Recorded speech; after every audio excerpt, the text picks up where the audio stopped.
नमस्कार मित्रांनो, नव्या वर्षात UPIमध्ये होणार 9 महत्त्वाचे बदल. सामान्यांच्या खिशावर होणार का परिणाम याचा तर बघा.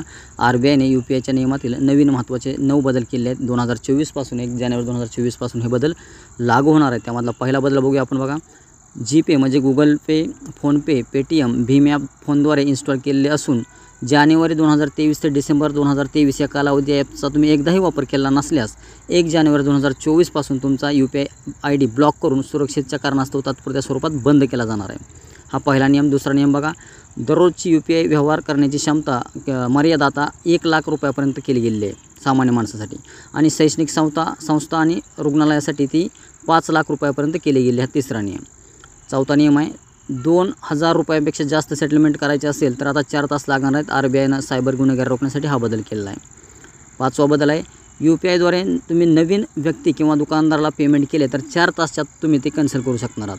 तसेच ती रक्कम पुन्हा तुमच्या अकाउंटला जमा केली जाणार आहे. याचा मोठा फायदा सायबर गुन्हेगारांनी चोरलेली रक्कम परत मिळवण्यासाठी होणार आहे. चुकून दुसऱ्याच्या अकाउंटला पैसे गेल्यास आता ते परत मिळू शकणार आहेत. हा 6वा बदल आहे. पुढचा बदल बघा. आता विक्रेत्याचं खरं नाव समोर येणार आहे. सिम कार्ड कोणत्या नावानं असलं तरी बँक अकाउंट ज्या नावाने असेल तेच नाव UPI पेमेंट करायच्या वेळेस तुम्हाला पाहता येणार आहे. 7वा बदल आहे. आता तुम्ही बँकेला विनंती करून बँक बॅलन्स रक्कम आहे तुमच्याकडे जेवढी रक्कम आहे त्यापेक्षा जास्त रक्कम तुम्ही बँकेला विनंती करून मागू शकता. तुमची बँक ट्रॅक रेकॉर्ड किंवा सिबिल स्कोअर तपासून तुम्हाला ती सुविधा उपलब्ध करून देणार आहे. पुढचा बदल आहे. UPI ATMसाठी RBIनं जपानच्या हिताची कंपनीबरोबर भागीदारी केलेली आहे. तसेच ही UPI ATM मशीन सगळीकडे उपलब्ध होणार आहेत.